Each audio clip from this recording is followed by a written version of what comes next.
My name is Jeremy Rohr. I live in St. Michael, Minnesota. I go to St. Michael's in St. Michael. And I have two daughters. I'm blessed with two daughters, 25 and 23 years old. I've told them ever since they were young that the three best days of my life were the day that I married their mom and the day that each of them were born. And it's interesting.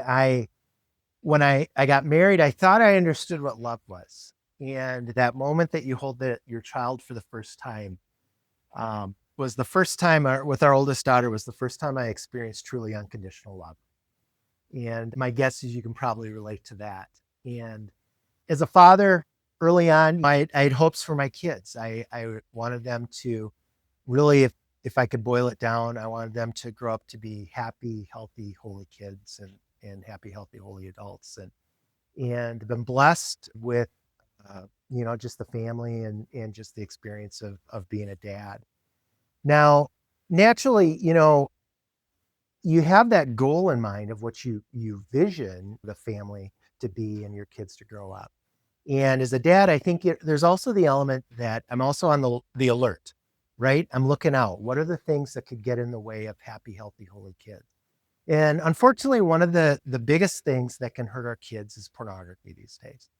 And so for the last 4.5 years, I've been helping parents and young men to learn to live free of pornography because it's challenging. It's a very addictive experience. And the good news is that I think there are very tangible things that you can do that will help you be able to raise your kids to be more likely to live porn free. And I want to go through those with you here over the next 40 minutes or so. All right. And so our talk today, 3 keys to raising kids that can live porn free. And for the most part, I want to be very positive. Okay. I don't like going to talks on this subject where people just try and scare you and tell you how bad it is. All right. It's a challenge. We know that. I am going to start with a few kind of baseline statistics so we know what we're up against. All right. And so our current reality as we look at it is surveys consistently show that the average of first exposure for boys is around 10 to 11 years old. Okay. So now that's average. So some less or some younger, some older. All right. Girls roughly about 2 years later than that. Okay. The challenge that I think we all understand is that pornography is accessible in places beyond just computers, cell phones. I have a good friend that their 10-year-old they found had encountered and was looking at pornography using the Nintendo Switch. Okay. Anything that is online is accessible to these types of websites. Okay. And those are some of the challenges we face. Although one of the major websites that puts out pornography, they do an annual report. And I think the last annual reports that over 90% of devices that access their website were mobile phones. Okay, so that still ends up being the primary source of access. Now, when do kids encounter it? Okay, well, as I said, it's younger and younger all the time.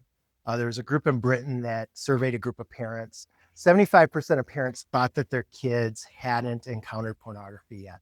So then they surveyed the kids of those parents, and over half of them had already encountered pornography at a young age. So it's happening even before we would like to think that it's happening. How are they coming across it? 2023 study, again from England, found that 59% of first exposures or first encounters with pornography were accidental. Okay. Again, I don't think a big surprise there. It's almost as if that stuff is trying to find them. 23% were unexpectedly shown by someone else. Okay. And then 18% searched for it intentionally. And intentionally being, I have a good friend that his oldest boy, when he looked for it, had heard some kids on the bus talking and they were using terms that he wasn't familiar with. And so what did he do? He went home and he Googled it, not realizing what he was doing. And then as they went back, looked at the browser history, they found, oh my gosh, our son has been introduced to pornography. Now, I also want to encourage or let people know that it's not just an out there them problem. Okay. There was a 2016 survey at a Catholic high school, and they interviewed 9th through 12th graders. and over 70% of them look at pornography at least once a week, of high school boys. Okay. So it's not an out there problem. This is something that our kids are likely to struggle with.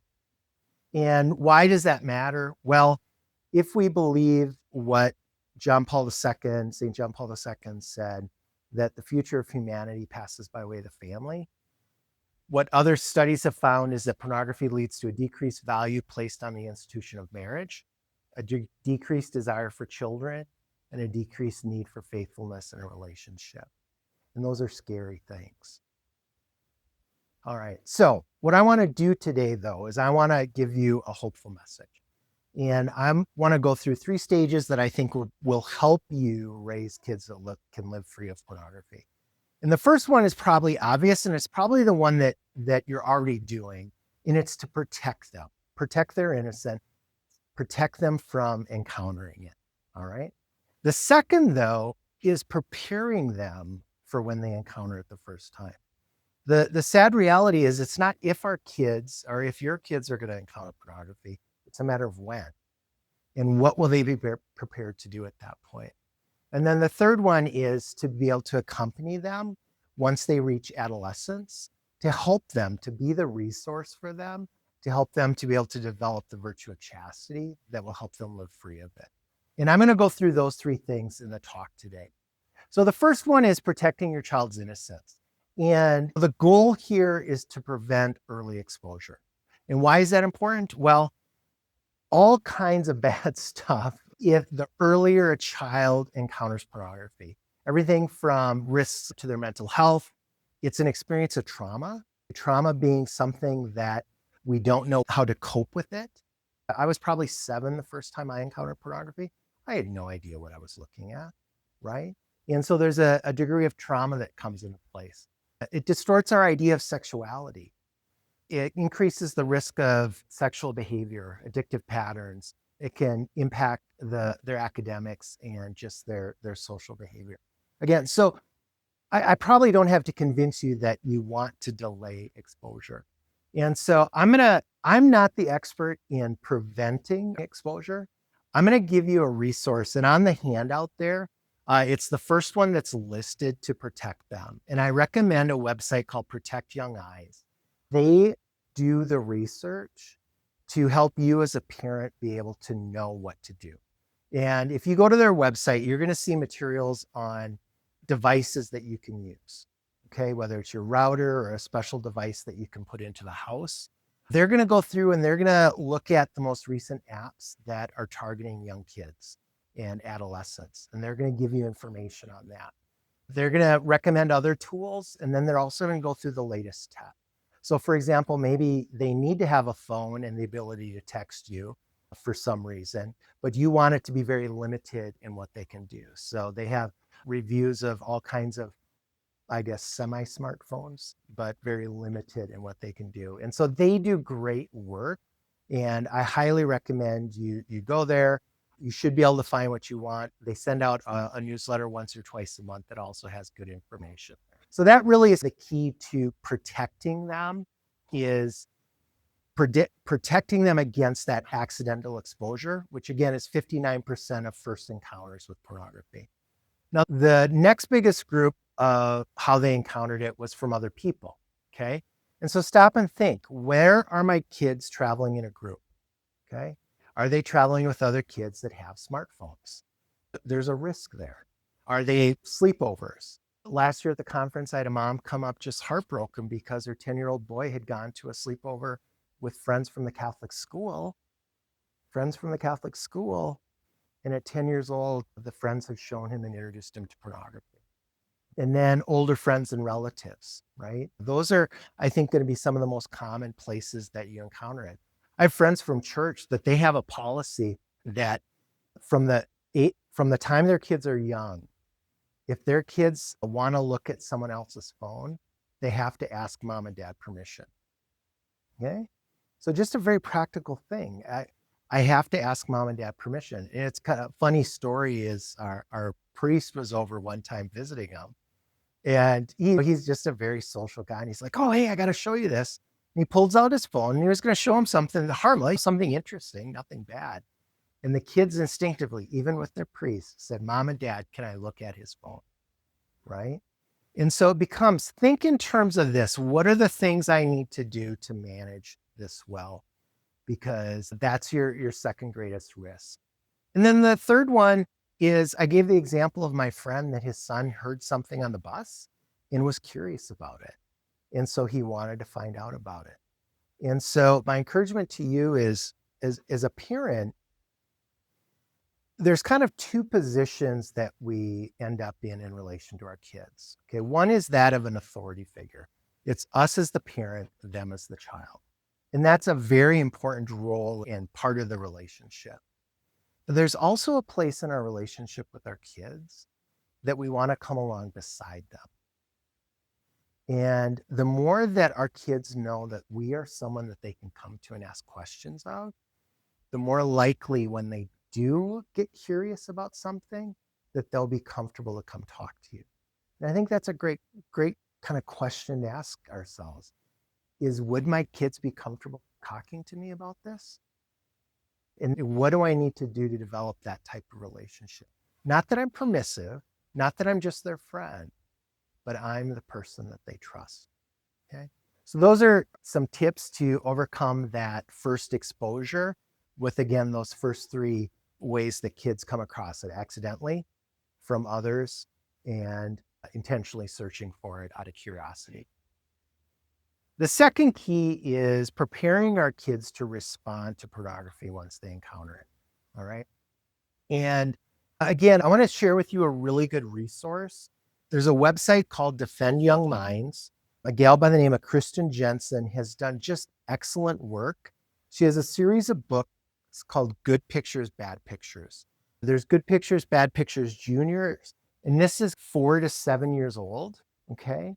And what it does is it, at very age appropriate methods, it introduces them, just briefly explains it, not too much, says the danger is this, is that it can hurt your brain. And that's so true. And I'll talk about that in a little bit. And if you ever come across it, it goes through and it gives a little 3-step process in the younger one, a 5-step process in the older one. And it just says, hey, if you ever come across it, you're not in trouble. Just come find us. We'll take care of it.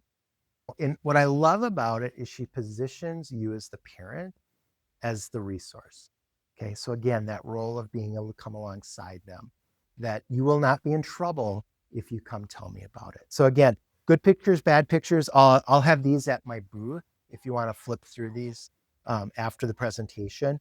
And then she just came out with one for girls, kind of adolescent age. As you can imagine, the great risk that our daughters are running into is guys soliciting texts or sexting photos. The goal here is to prepare them. What can I do to prepare them before they encounter it for the first time, so that they recognize what it is and then say, you know what, this is something I don't want. It's kind of like the anti-drug campaigns. You know what, you don't want it the first time, because it's just that much worse. All right. So it's very similar to that. Now, with that, now what I want to do is, there are things that you can do to prepare your kids and equip your kids before they encounter pornography for the first time. And to help understand those, what I want to do is actually reference a book by Dr. Doug Weiss. He's a Christian psychologist from out in Colorado.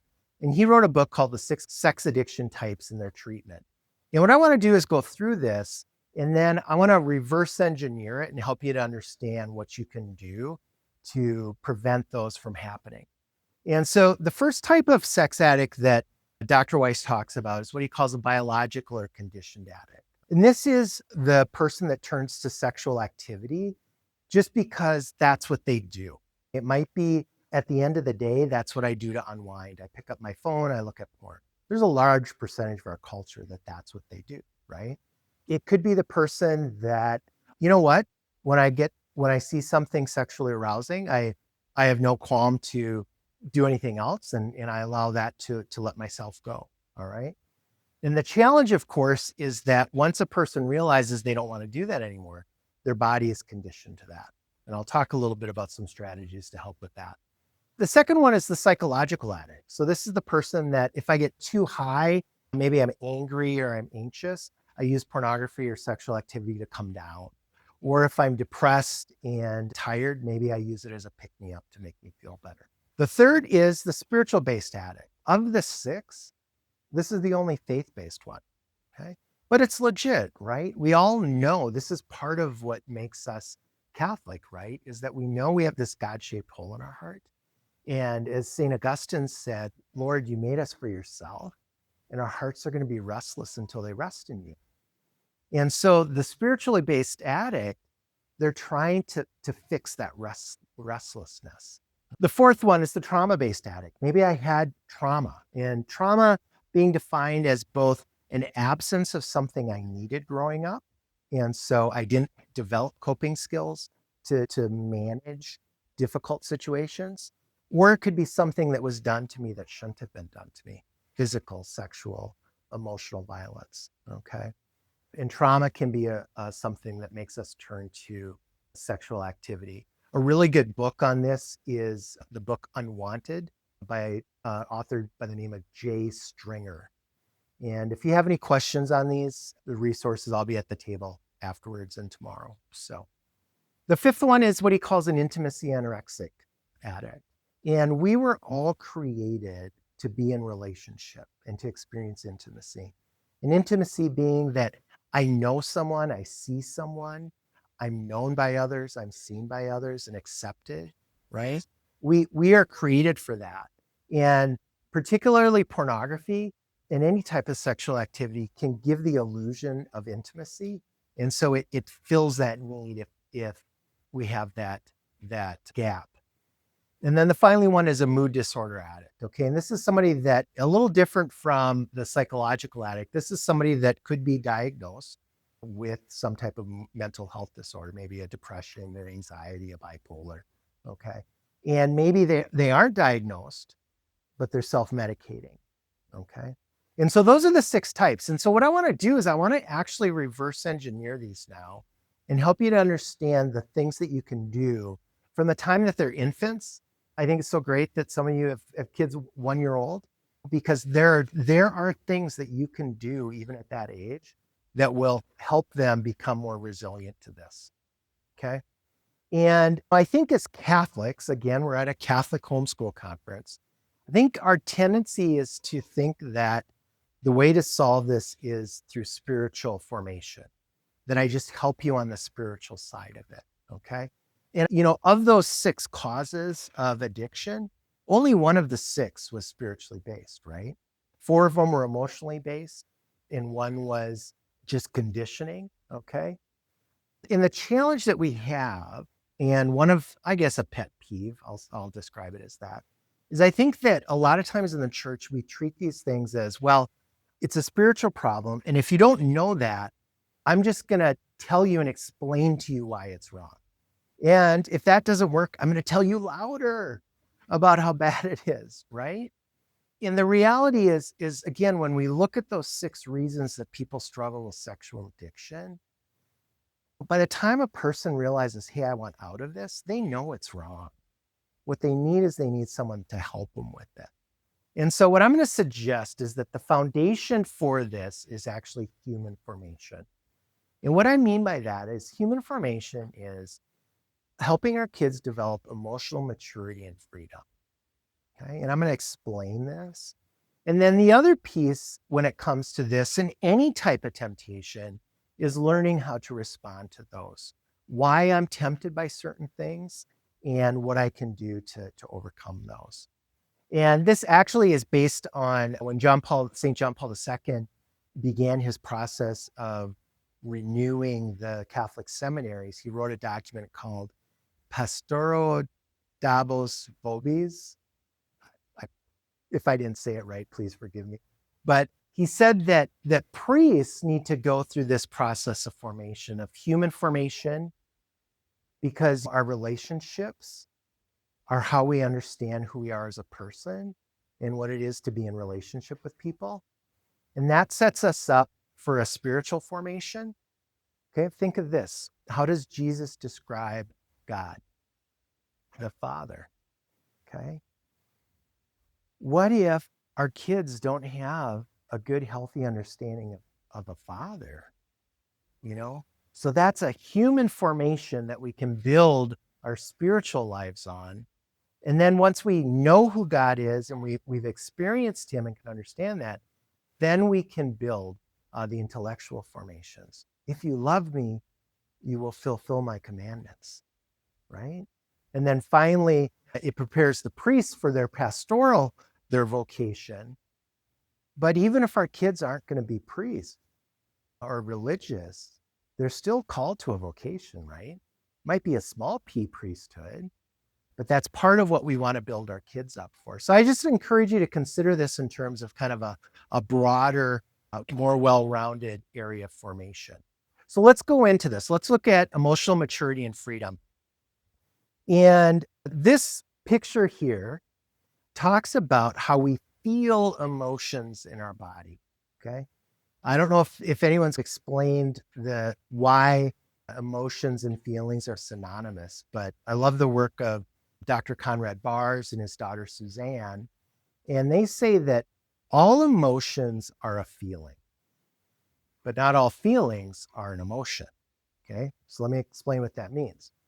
I can be angry. I can feel the emotion of anger. And what this is showing is that this red and this yellow is showing that activates chemicals in my body, in my arms, my upper torso, my neck, and my head. Okay. So when I have that emotion of anger, I feel something. It's meant to motivate me to take action. All right. And so that's why an emotion is always a feeling. Okay. So anger is not only an emotion, it's a feeling. But not every feeling is an emotion. So for example, I could feel hungry. All right. At some point during the day, I might feel hungry. Now, fortunately, I've stored a few extra meals over the years, but I might feel hungry, but that's not an emotion. Okay. Hunger isn't an emotion. It's something my body uses to communicate that I need to eat. Okay. But now stop and look at this. So this is how the chemicals flow to or from parts of our bodies when we feel certain emotions. Anger, I think you can probably relate to. I know you probably are like, Jeremy, he seems very saintly. I can't imagine him ever getting angry, but that's only because you've never golfed with me. I hate to say it. I had to go to confession twice the same weekend. I went to confession on a Saturday morning, went golfing that night. The next morning, I'm in the confessional, and Father looks at me and goes, I went golfing, Father. I'm sorry. But we feel emotions in our body when we're sad. So this is depressed. So the blue means that the chemicals are flowing away from our body so that we protect ourselves. You know, ever notice how when you're sad, you just want to curl up and veg Netflix all day? Okay, that's your body telling you, you know what, I need to protect myself. Something bad happened here. I'm vulnerable. Okay. And so now I ask this question to you. Has anyone ever explained this to you? And now imagine your kids, picture your kids. They're experiencing an emotion, anger, sadness, okay, anxiety, okay. What happens again, one of the types of trauma is that when we don't know how to cope with something and we don't have someone there to show us, that's a small t trauma, okay. And so what happens then is when we feel emotions or when we experience emotions, again, Dr. Conrad Bars and his daughter Suzanne, they say that we can do three things with emotions. We can express them, we can suppress them, or we can repress them. So let's use the example of anger. Something happens at work and I'm upset maybe at my boss, all right? I could express my anger at my boss. Might not be the best move. I could suppress it. I could use the virtue of prudence and I could say, you know what? I'm angry. I recognize it. Maybe now is not the time to do it. Maybe I wait till I get home and I vent on my wife, right? I suppress it temporarily, okay? Or I repress it, okay? And I'll say what happens is when our kids don't have someone to help them understand emotions, the default is to repress it because it's overwhelming, it's uncomfortable. And so it's something as simple as we can help our kids. This is all kind of driven by different aspects of our nervous system. So you have young kids, so they're cuddly as it is, to get down on their level and just be with them and just say, hey, come here. Just give them a hug, let them be close to you. They can actually co-regulate their emotions off of your nervous system. And what that does is it increases their emotional security and the emotional attachment that you have with them. And now when they encounter big emotions, they're less likely to have to turn to high dopamine activities to cope with that. Okay.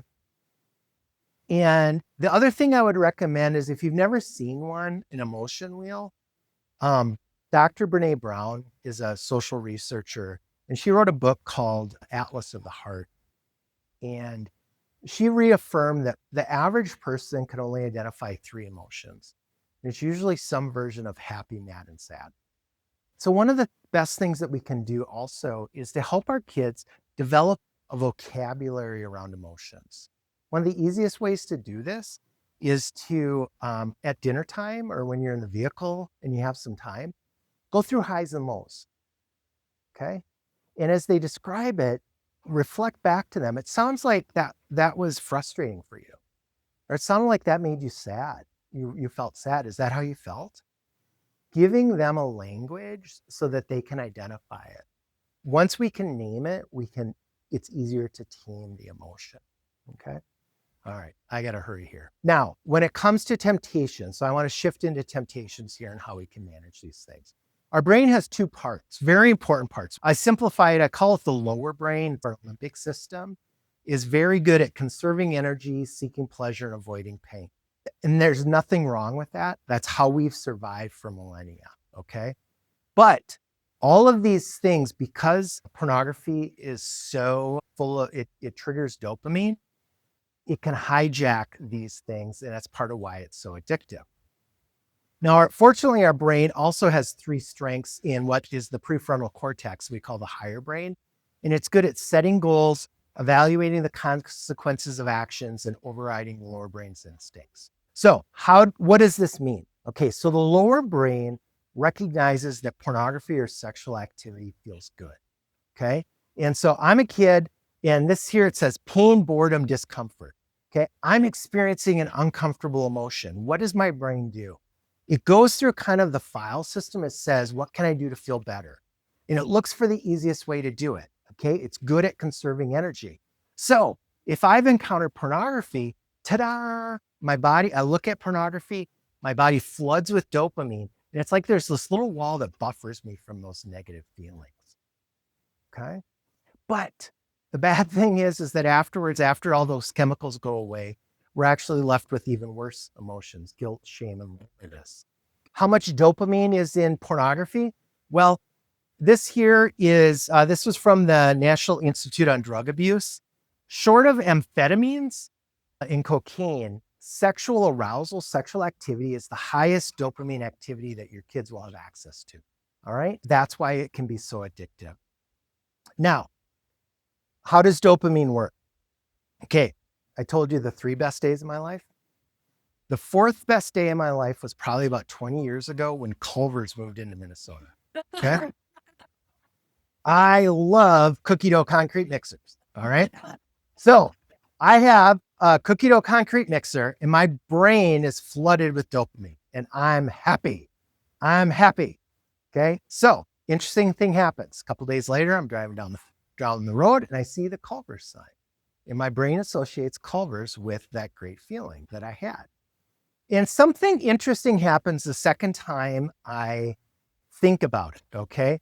Is the dopamine is actually released in the process of pursuing the whatever I'm after, not as much in experiencing the concrete mixer. So that's an important thing to understand. So if you have kids that are old enough that they get on YouTube, or you've seen kids on YouTube and how they just, the reels nowadays, or maybe you do the same thing, right?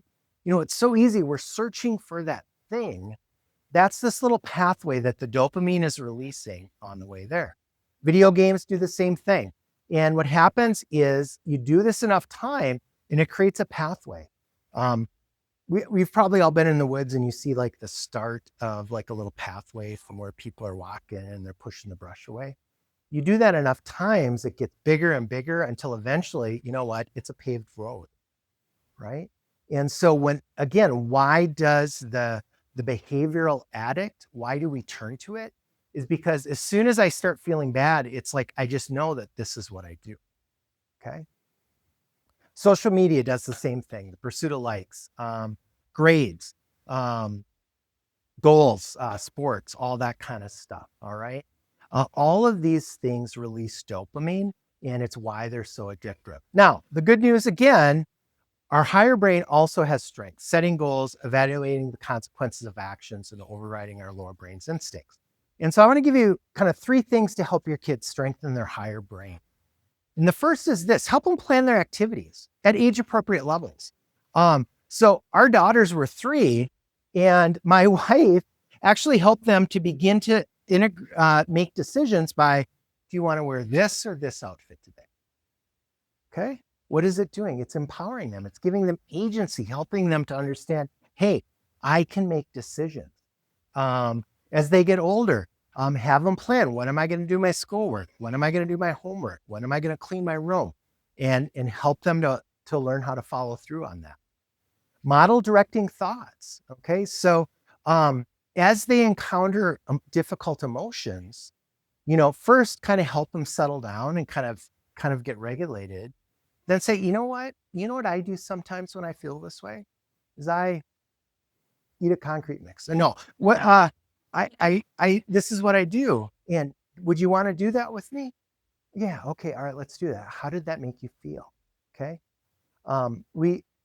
We can teach and model our kids these things for our kids, and then helping them to evaluate options so that we don't go on autopilot so much. So if you go to a restaurant, instead of getting the thing they always get, have them stop and think, hey, well, have you ever looked at these other things here? Not that you're telling them what to do, but you're breaking that cycle of the autopilot.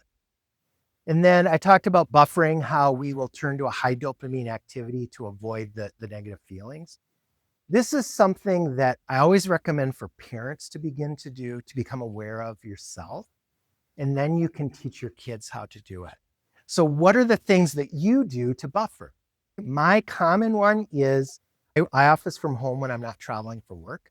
And so when I need a break, I go downstairs. What do? I open the fridge, right? Am I hungry? No, usually not. But what am I doing? I'm looking for a little shot of dopamine just to kind of push me into the next activity. Okay.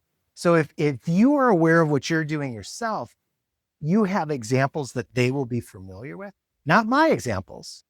Okay. Your examples they will be familiar with that can help them to understand this. When we are buffering and tempted to buffer, a great question to ask is just get curious. What emotion am I trying to avoid? Oh, I'm tired of work. I'm bored. Whatever it might be, what emotion, and in recognizing that, then now I can begin to choose better responses once I'm aware of it. And then be curious about that. Again, just this idea, what is driving this? Why is this? And what can I do to manage it better? And then I teach what I call a Metaskill. It's kind of the big thing that can be used for a lot of this stuff. And it's just a technique called stop, drop, and breathe. And when I'm feeling an emotion that has me worked up, just take some time just to stop, take a few deep breaths. Again, so I talked about the lower brain and the higher brain. The lower brain responds about 25 times faster than the higher brain. And so when I'm worked up about something, if I take a few slow, deep breaths, what that does is give my higher brain time to come back online. And by doing that, then now I can drop into my body. And if you remember the graph of all the pictures, the heat mapping, I can say, what is my body actually experiencing? What is it trying to tell me? And I could drop into it and be aware of it. And then I can just breathe. Again, what emotions are is they're chemicals flowing to a part of our body to activate us, are away from the body, a part of our body to get us to shut down and respond in that way. And what breathing through it does is that those chemicals, they will dissipate or normalize within probably 60 to 90 seconds if we don't fight them. And so that's what stop, drop, and breathe does. It just allows me just to let it and acknowledge it. And even sometimes I'll ask the emotion, okay, kind of personify it, but what are you trying to tell me? Okay.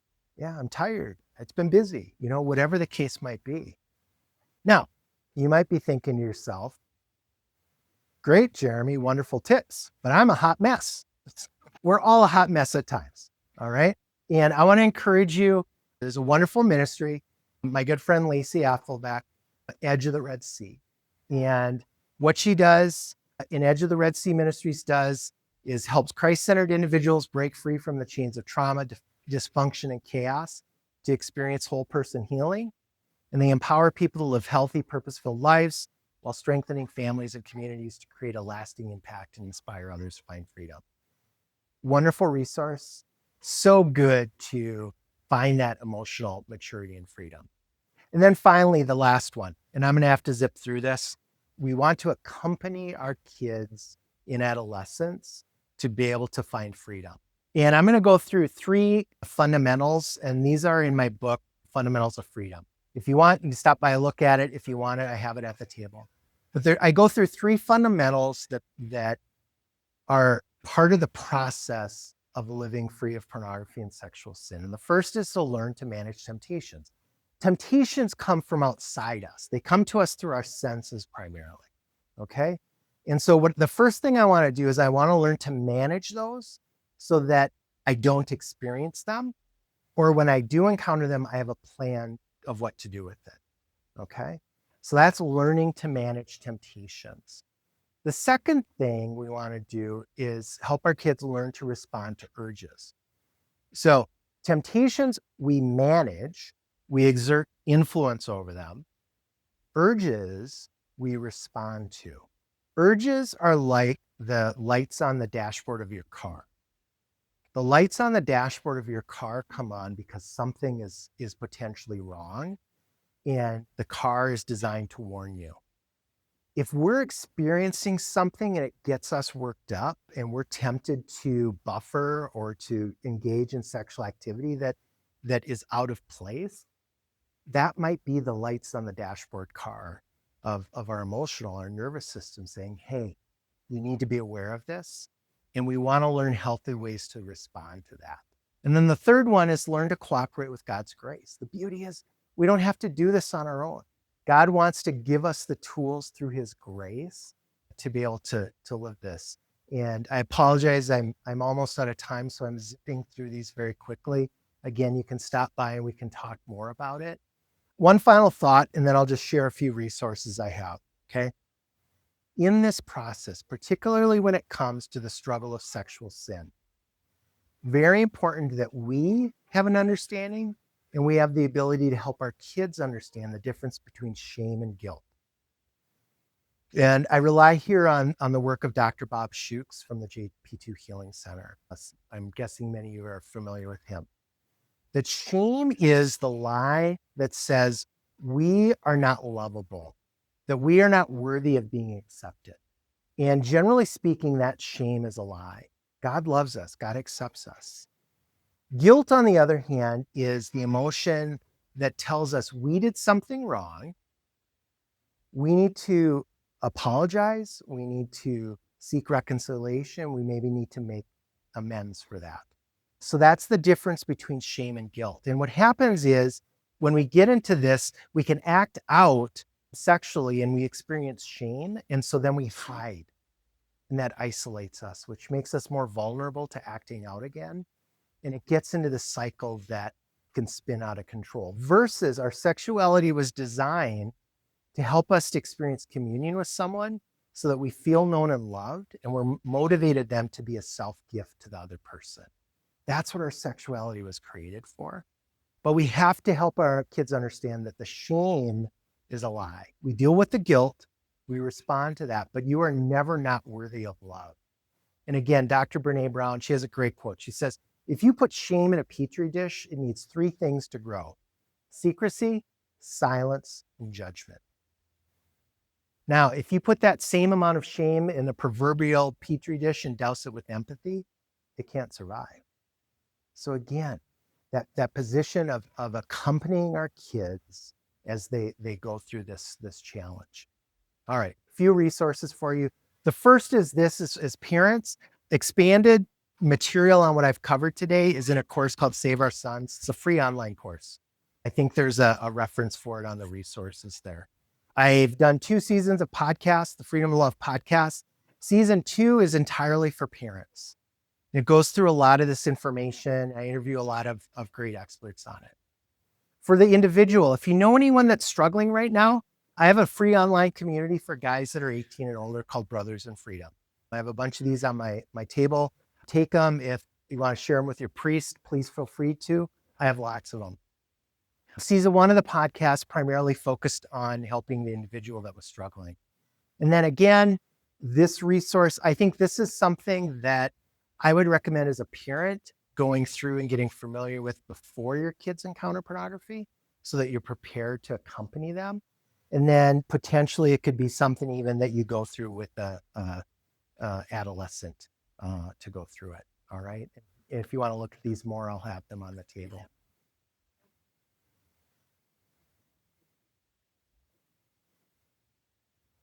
So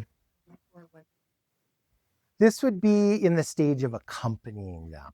So maybe they've seen it. Are they're curious about sexuality, some of at that point, so that they're not going out of curiosity. That again, you're the expert, you're the resource for them. That's the goal of this. Yes.